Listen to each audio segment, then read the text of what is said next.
This is the vlog for August 13th. And fuck everything. Because, well, I better remember to put the mature language, mature content filter on this before I submit it because of the language that I'll be using. Fuck everything. I love to swear. I don't know if I've mentioned that before. I have a hard time. I guess I don't have a hard time keeping myself from swearing because I can do it.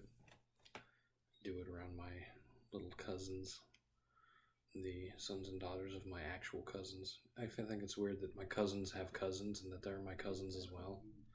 I feel like they should be little nieces. Maybe nieces second removed, not nephews once removed, whatever.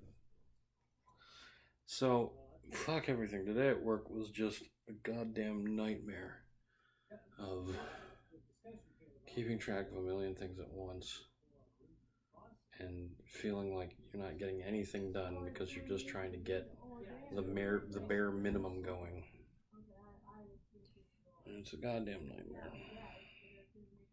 So I came home and I fixed myself a garage cocktail because all the booze has been put in the garage, and the best I could manage was a bit of coconut rum that's actually 90 proof with some pineapple schnapps, and it was terrible.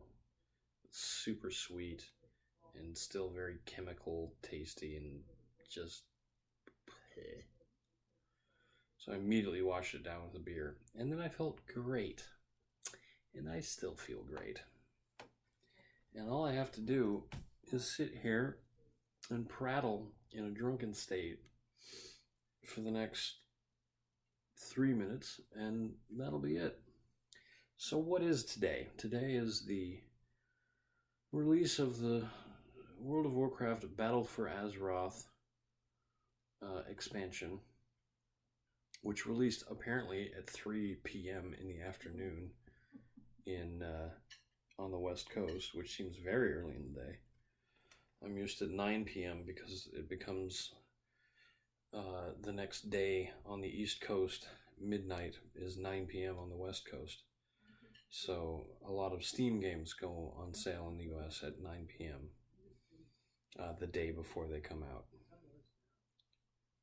But Battle for Azeroth, it's available now. I could be playing it, but you know what? I bet I couldn't be, because I bet if I went to log in right now, I would get some sort of error telling me that my queue to get in is very long, or that the servers are down to handle a nasty bug that didn't get fixed during the patch, the launch day patch, and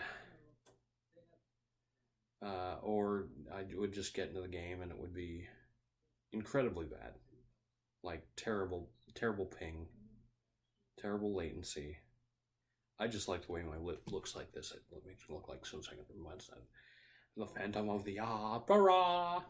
Apparently, the disgusting appearance of the Phantom of the Opera was literally a bit of fish sinew taped along the Phantom's nose, so that it was actually pulling up the bottom of his nose like this, and he just, the rest he was just, I'm the Phantom of the Opera. But he still managed to pull it off better than I did. So, in anticipation of this launch day going horribly, I bought Doom. I bought the 2016 Doom, although in this state, I'd probably have plenty of fun with the 1991 Doom. I meant to find that out. I wanted to know when Doom came out. Doom, if you're not aware, is a PC game that was the direct successor to Wolfenstein 3D, which is widely considered the world's first first-person shooter. And while Wolfenstein may have been the first, Doom was that game that sort of crystallizes. It was 1993, not 1991. My bad. It is 25 years old this year. Yeah. So Wolfenstein 3D was a little bit rough around the edges, but Doom took all the things that worked about Wolfenstein 3D and improved them, which is to say, they made the game more violent, more explicitly graphic, with zombies and demons exploding and fountains of blood. Well, I say fountains of blood, but the graphics were so poor back then that you really had to sort of squint and use your imagination. And it was very juvenile, which is exactly what the video game industry needed at that point, because what was happening was a lot of kids whose first exposure to video games had been Nintendo in the 80s or even Atari in the 70s were coming of age. In 1993, I was 12 years old. I was 12 years old, and Doom was a game I shouldn't play, so I played a little bit of it.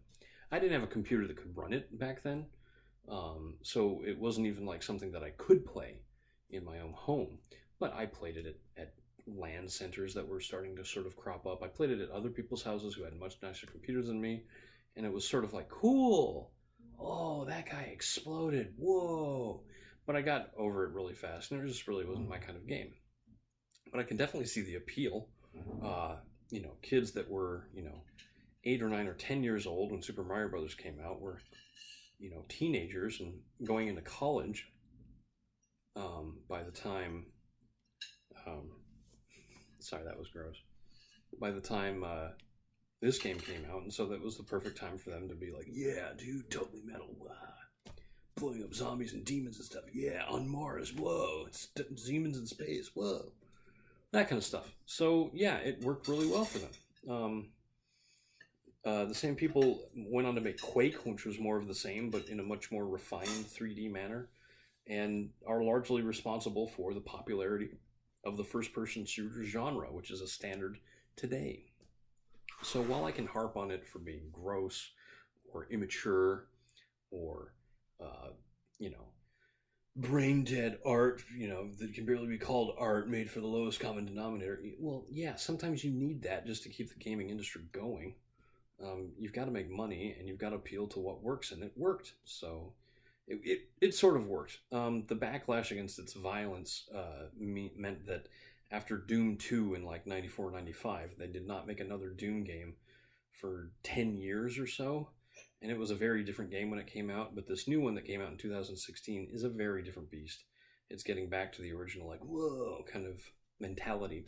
And it worked really well. It's been immensely successful, and the game's been highly recommended to me by a lot of different people. So it was $10 on Steam. I'm sure I'll get a kick out of it for at least a couple of hours, and that's all I really want. So, 8 minutes. Managed to drunkenly ramble for that long. I'm sobering up too. So, I'm Eric Spornitz, and tomorrow will be better, or at least have more interesting stories.